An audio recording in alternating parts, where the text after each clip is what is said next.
Welcome to Unpacking the Track. We are diving into a truly compelling piece of musical philosophy today for our pilot deep dive. We're dissecting the track, A Hostage of Four Walls by Hush Density. And this is not just a song about, being locked in a room. It's a philosophical dissection of isolation itself. Right. Our mission today is to really get into the source material, the lyrics, the analysis, to try and find the song's true blueprint for survival. That blueprint, as we're about to find out, it's less about escape and more about training.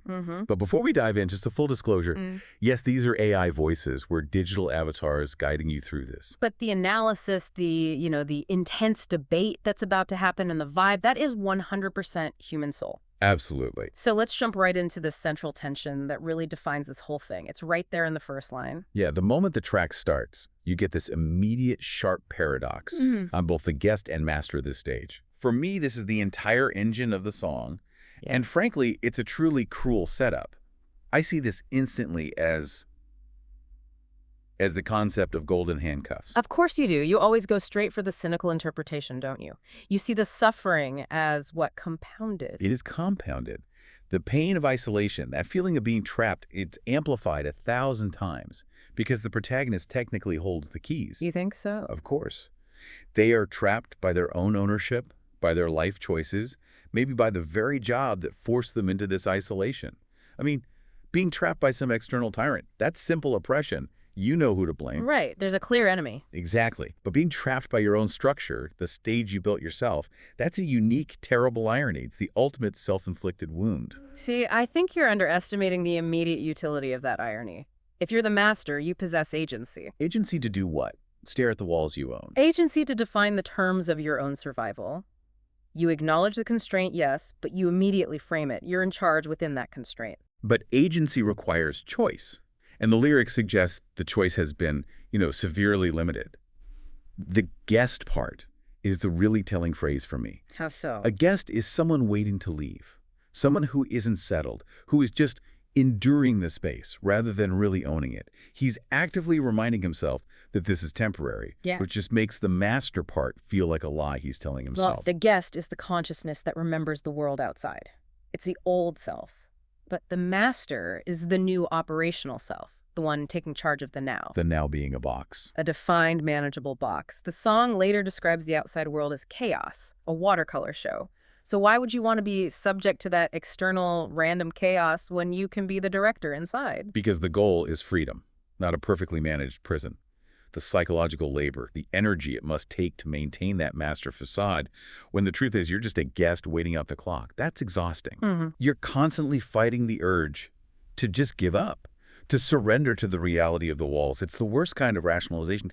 I'm stuck, but hey, at least I'm in charge of being stuck. And that is where the pragmatic view and your philosophical view diverge. Because to me, this is about leveraging structure for stability. The structure of a cage. The structure of the four walls, yes, but also the structure of routine, of discipline, of controlling the variables you can control. If you own the stage, you control the production. The production of one. You control the light, the silence, the pace of your own day. The master of the stage dictates the internal rhythm. And that's how you transform what could be decay and stagnation into focused preparation. It just sounds like very intense self-talk, the kind you need to ward off total despair. It is necessary self-talk. It's a mental firewall. If you refuse to accept the master role, what's the alternative? You become a passive victim. You become the guest, just counting down the minutes until your old, freer self magically returns. But the master uses the time. He's transforming the waiting period into a period of deep self-restructuring. He's taking that predictable and plain rhythm of the clock, which is often the most soul-crushing part of isolation, and he's filling it with the universe unchained inside his own mind. So you're saying the small stage is just a protected laboratory, a lab where the protagonist is experimenting on himself? Precisely. If he were out in the chaos, he wouldn't have the clarity or the structure or, frankly, the containment to do that kind of deep self-experimentation. The stage might be small physically, but the scale of the growth it allows is, as the song says, limitless. So the walls aren't a cage, they're a crucible. They're a crucible, and the choice to see them that way, that is the first crucial act of agency. Good. I'll grant you this. The act of declaring yourself master even in that tiny space, is a vital psychological move to avoid just capitulating completely. Right. But that internal tension, that constant battle between the master's discipline and the guest's longing, that's where the real cost of those golden handcuffs is. It's a high price to pay for what is, at the end of the day, controlled misery. Maybe. But that payment buys something priceless. Resilience. Brazil. And that brings us directly to the song's declarative heart, the chorus. Right. This transition is perfect, really. The intro sets up the controlled environment, the stage. And the chorus just states the result of that control.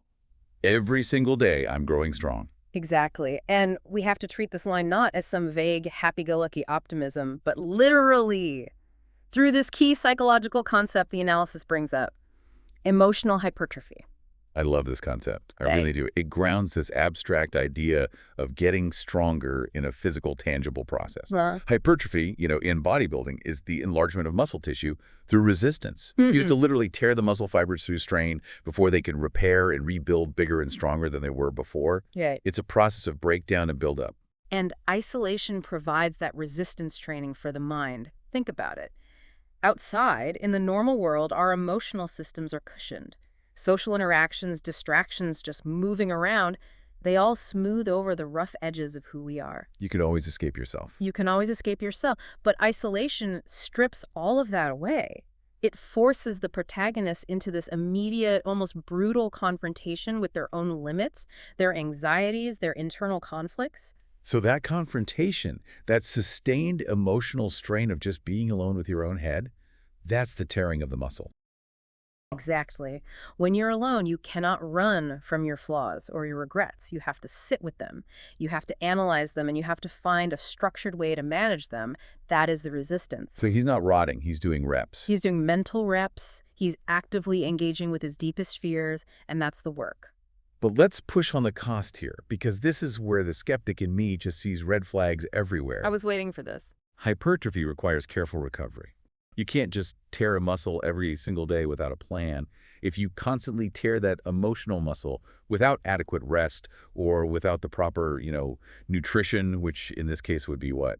Hope, self-compassion. Connection, maybe. Right. It doesn't rebuild. It degrades. It atrophies. So when does this constant striving for strength just lead to burnout or psychological fatigue or even worse, actual trauma? That's why the master role we just talked about is so critical. This isn't accidental traumatic suffering. This is purposeful training. You think he's in that much control? The master controls the resistance level. He's choosing the exercises. He manages the recovery by implementing routine and predictable rhythms. If the isolation were just indefinite and chaotic, you'd be right. It would absolutely lead to atrophy. But here, the protagonist is investing in future resilience. He's actively creating these mental structures, routines, intellectual pursuits, creative outlets to manage that sustained resistance. The commitment in that line every single day suggests an almost obsessive dedication, though. This isn't casual self-improvement. It feels like a necessity, like it's forced. It is a necessity. So what specific psychological systems are we even talking about here? What's getting stronger? We're talking about the regulatory systems. First, self-validation. You are forced to practice coping without immediate external praise or approval. It forces your internal reward system to function on its own. You have to learn to pat yourself on the back. You have to. Second, emotional regulation. Isolation, especially at first, spikes cortisol and stress hormones. But structured isolation teaches the brain to self-soothe, to maintain equilibrium under duress. It's like exposure therapy against the anxiety of solitude itself. So the goal is to develop a self-contained emotional operating system, one that can withstand external shocks once he finally leaves this room. Yes. So the confinement isn't a sentence, it's an optimization program. It's deep self-optimization. And think about the implications. When someone who has gone through this kind of intense internal training re-enters the world, they're so much less likely to be derailed by, minor social slights or external criticism or unpredictable chaos. Because they've already stared down the real monster. They've already faced down their own demons in the quiet of those four walls. The outside world looks a lot less terrifying when you know you can survive yourself. That's the real payoff then. Yeah. It turns the whole experience from just miserable endurance into necessary preparation. It does. And if we bring this back to you, the listener, think about those times in your life when you were forced into solitude. A long recovery from an illness, a sabbatical, or even just the intense focus of a huge project? Mm-hmm. What mental exercises were you forced to do? Were you building your patience muscle, your reflection muscle, your self-forgiveness muscle? Because that's the emotional debt that yields hypertrophy. He isn't surviving in spite of the four walls. He's growing because of them. It's a profound shift in perspective that transforms the victim into the athlete. Okay, so as the protagonist is focusing inward on this intense training regimen, the world outside necessarily starts to change shape. We move into verse 1, and we get this really stunning visual description of detachment. The world outside's a watercolor show. What used to be real is now a distant echo. Watercolor show. It's such a perfect phrase. It is. The sharp lines of reality have just dissolved into this wash of color. It's losing all detail and definition. And for me, this is a clear psychological diagnosis of derealization. The pathology. Here we go. It's depersonalization. The world becomes blurry, unreal, like watching a movie you can't touch or feel. It's a sign of psychological detachment.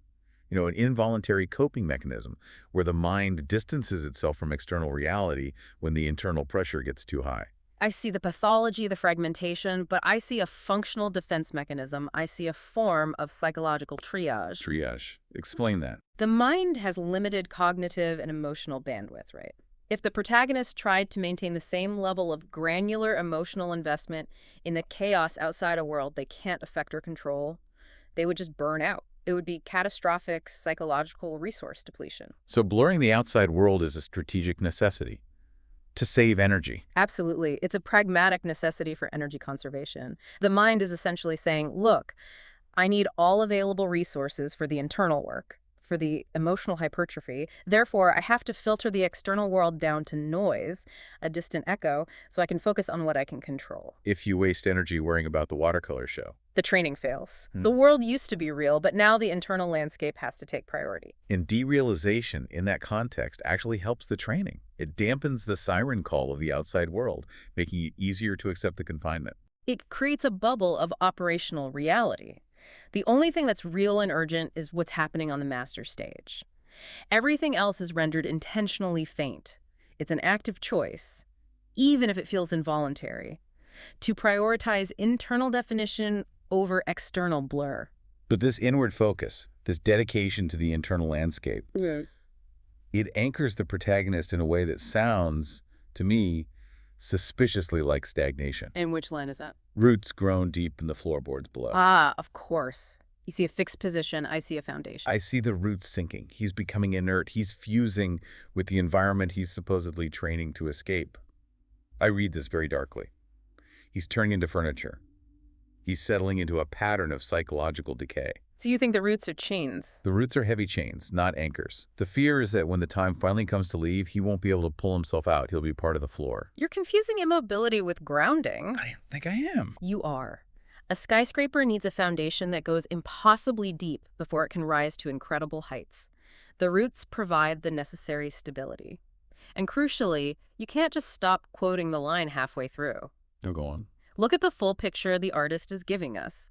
Roots grown deep in the floorboards below, arms like branches reaching for the windows glow. You can't separate them. So the ambition, the reaching, the spirit, the branches has to be supported by the grounding below. Precisely. If he tried to maintain those ambitious branches out in the chaos of the world, he'd be constantly uprooted by minor disturbances, winds of fate, social pressures, whatever. Right. The four walls provide the container that's necessary for that stabilizing depth to form without any distraction.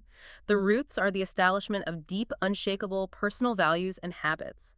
Without deep roots, the branches just break under the slightest stress. So the confinement forces a necessary stabilizing depth that he just wouldn't get if you were still floating on the blurry surface of that watercolor show. The stagnation I'm worried about is just the necessary period of internal, unglamorous structuring. It's the ultimate statement of slow work.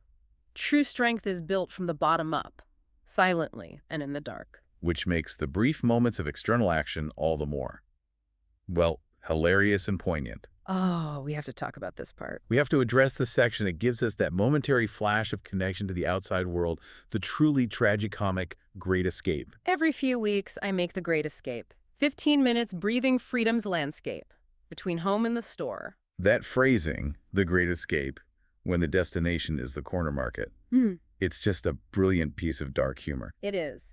We have to pause and just obsess over how profoundly the standards for a heroic journey have been lowered here. A 15-minute grocery run is now the maximum achievable heroic quest. It just highlights the extreme psychological warping of scale. What used to be a mundane inconvenience is now framed with the grandeur of a prison break. He's not sneaking out of a castle, he's buying paper towels. Right. And it underscores, more powerfully than any description of pain could, just how confining those four walls really are. The scale of life shrinks to fit the room. So when he steps out, even the simplest errand feels monumental. Can you imagine the preparation that must go into that 15 minutes? The mental scripts, the deep breathing, the almost religious reverence for the freedom's landscape of a parking lot? And the pacing is excruciating. 15 minutes.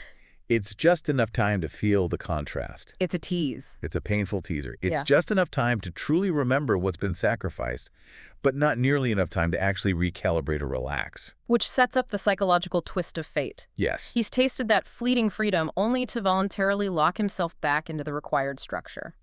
The lyric says the walk back home is the heaviest feeling, confirming that the return, the act of putting the golden handcuffs back on, is the real twist of fate. And that twist is the profound psychological burden of self-imprisonment. The freedom was a reminder of what was lost, and the act of returning just reinforces the captivity. It's harder, psychologically, than if he'd never left at all. It requires this immense self-betrayal to return willingly. The weight of that decision must be just immense. I see the weight, but I focus entirely on the discipline. Of course you do. The pragmatist view is about the strength required to go back and maintain that structure, to resist that powerful impulse, to just deviate, to keep walking, to stay out and abandon the train. Right. To just throw it all away for a little more time outside. Exactly. Going back is the ultimate commitment to the internal training regimen. It shows he's prioritizing the long-term strategic goal, the phoenix rise over the momentary intoxicating pleasure of freedom. It's the iron will that's been forged in those four walls. He understands the preparation isn't finished, the wings aren't ready for flight. To fly now would be to crash. So he returns to the cage, not because the cage is comfortable, but because the structure is still necessary. He's choosing necessary pain for a guaranteed future strength. Yes. So having established this profound internal commitment, the song moves to the only remaining avenue of external communication: technology. Which is necessarily filtered through the lens of that confinement.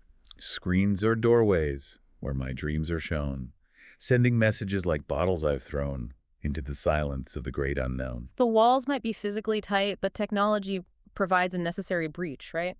It's a way to maintain those vital connections you need for long-term psychological sustenance. I have deep skepticism about this metaphor. I'm not surprised. It sounds beautiful, but the messages in a bottle analogy is inherently desperate and lonely. Yeah. You're throwing fleeting texts, emails, maybe social posts into a vast and different digital void. There's absolutely no guarantee of a response or connection or any true understanding. It is, as the lyric says, into the silence of the great unknown. It feels like a prayer launched into a system that's just designed for distraction. So you're focused on the despair of the digital void, the potential for doom scrolling and negative comparison. How can a captive mind not fall into doom scrolling? When you're alone, that infinite access to an uncontrollable world often just heightens your anxiety instead of relieving it. Right. He's seeking validation from a world that has already blurred into a watercolor show, which makes every digital message an act of profound vulnerability and, frankly, low probability hope. But the protagonist defines the screen as a doorway for dreams, not a distraction pit. That phrasing is important. It suggests active utility. How so? He's using technology to plan, to visualize, to sustain his belief in the future. He's not passively consuming, he's actively projecting. The communication might be a bottle thrown out, but the fact that he's throwing it at all shows this immense, proactive intent to defy physical distance and maintain some kind of external relevance. But the key question for me is it true connection? Is the bottle ever answered? The song answers that question immediately. It grounds the digital effort in a metaphysical reality. At night, through the window, the stars start to gleam, connecting the dots in this powerful dream. Okay. I know that my family sees them there too. That cosmic connection is pulling me through. The effort works. It's validated not by a text reply, but by the ultimate shared reality of the night sky. Ah, I see. So the technology, the messaging, it's just a proxy. It's a tool for achieving that shared cosmic connection. Yes. It facilitates the realization that despite the walls, they're all still under the same vast, unchanging universe as the people they care about. The digital action gives way to a profound, shared physical reality. It shifts the focus from the isolation of the four walls to the shared experience of the entire universe. The screens are just tools used by the master to sustain the guest's hope, and that powerful connection is what makes the long period of training sustainable. Right. Which brings us to what I think is the most critical, transformative metaphor in the entire song. The phoenix. It defines the protagonist's status change from merely surviving to actively preparing. Like a phoenix in the embers, I'm waiting to rise, gathering my strength in this quiet disguise. This is the absolute turning point. It's the moment they truly weaponize their solitude. So let's talk about the central concept here, strategic dormancy. Yes, and we need to move beyond simple definitions here. Okay, lay it out. What is strategic dormancy? Dormancy usually implies sleeping, resting, just passive waiting. Strategic dormancy means the stillness is not passive. It is intense, targeted, and focused preparation conducted away from public view. Give me an example. Think of a deep learning AI being trained in a private lab. It's quiet, but it's undergoing immense computational work. Or an athlete in the off-season. Publicly, they're resting, but privately, they're in the gym, engaging in intense, specialized training, repairing old injuries, optimizing their biomechanics. So they're not waiting for the world to change. They're systematically changing themselves for the world's eventual call. They're charging up like a battery. Exactly. Every single day in isolation is a day spent optimizing internal systems. The confinement has become the crucible where the wings are prepared. This is the difference between just hoping for a good outcome and guaranteeing it. Right. The strength they're gathering is essential for the intensity of the rise that's coming. But why the quiet disguise? Why the secrecy? A phoenix rising is the ultimate dramatic event. It's pure spectacle. So why hide the preparation? Is this fear of failure, or is it a calculated tactical decision? It's both. It's strategic and it's psychological. Strategically, if they announce the goal too soon, hey everyone, I'm going to be invincible when I emerge, the pressure of that external expectation could crush the delicate process of rebuilding. So it protects the process. Yes. And psychologically, the quiet disguise shields them from their own internal self-doubt. By keeping the work secret, they internalize the commitment, they remove the possibility of external criticism or even praise, spoiling the process. The work has to be pure, forged only by the master's own standards. It's like they're disguising themselves from the part of them that might want to give up. They're creating this hidden internal space where failure is just not an option because no one else even knows the true scope of the ambition. And that intense, transformative heat of confinement is what makes the final rise possible. If they left early, the wings would be weak, the commitment would be untested, and the flight would fail. The four walls ensure the incubation period is complete. They're using the silence of the great unknown to cultivate internal certainty. So we can conclude that the walls are, factually, a temporary prison, the hostage plight. But the protagonist's mind has successfully redefined them as a necessary bootcamp, the Phoenix preparation. Yes. The truth lies entirely in how he chooses to utilize that physical limitation. He chooses training over decay. And that choice guarantees the final, definitive declaration of the song. This intentional, deep-seated preparation builds so naturally to the emotional peak in the bridge. We need to shift the tone here, I think. The sharp analytical banter has to soften into a more raw, appreciative focus on the weight of this commitment. The shift is visceral. The protagonist starts by thinking about simple comforts. The warmth of a hug, the open road call, and I just don't know when. Which acknowledges the basic human desires that the guest persona still misses so badly. But then the language elevates from that passive desire to an aggressive commitment. Yeah. And that distinction you made earlier between hope and promise, that's everything here. Hope is passive. It requires external circumstances to align in your favor. A promise is aggressive. It requires internal commitment and action, regardless of what's happening outside. And the lyric says, but that day is coming, burning brighter than blood, not a dream, it's a promise, breaking through the flood. Burning brighter than blood. I mean, when you say something is more vital, more defining, than the very substance that keeps you alive. It's an almost sacrificial commitment. It's been forged in the pressure cooker of that room. And that level of certainty is the final mental structure he needs to ensure success. He's gone from being subject to the predictable rhythm of the clock to becoming the absolute master of his own destiny, just by declaring it will be so. And the flood. That represents everything: the doubt, the anxiety, the fear of the outside world, the sheer difficulty of the confinement itself. But the promise breaks through it. It's the necessary blueprint, written in stone, that prevents failure. Vague optimism would have collapsed after a year in that room. Only this visceral, aggressive certainty can survive the long duration of strategic dormancy. The cage didn't break them, it hardened them. The experience of being a hostage has forged a psychological warrior. It's replaced weakness with this iron, non-negotiable will. They're no longer waiting to see if the day is coming. They are asserting that the day is coming, and they will be ready because they've done the work. The promise ensures the phoenix will rise, regardless of the chaos outside. So, synthesizing all these elements, the golden handcuffs paradox defining the constraint, the emotional hypertrophy providing the process, and the strategic dormancy guiding the intent, the core truth is really clear. What is it? The cage didn't break the protagonist, it trained him.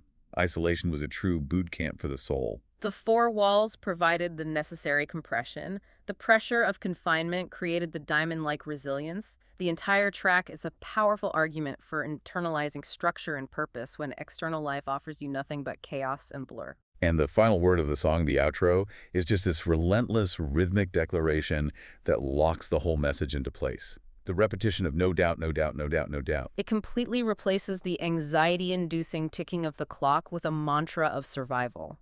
Yeah. The clock, which was so predictable and plain at the beginning, has been superseded by an internal rhythm of absolute certainty.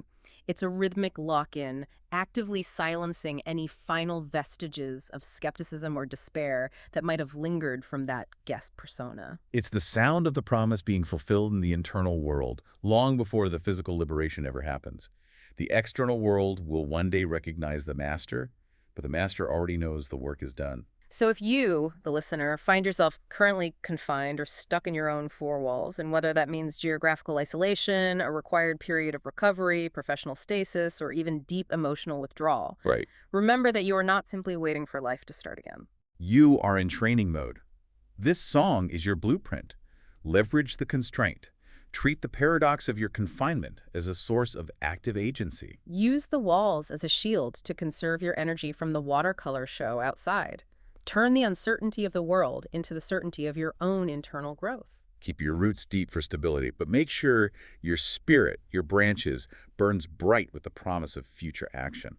Do the quiet work and gather your strength in that strategic dormancy. And carry that certainty with you, that absolute non-negotiable commitment that can only be forged in solitude. Because the training you undergo now will define the person who finally gets to take that great escape and breathe the air of freedom without any fear. Thanks for listening to Unpacking the Track.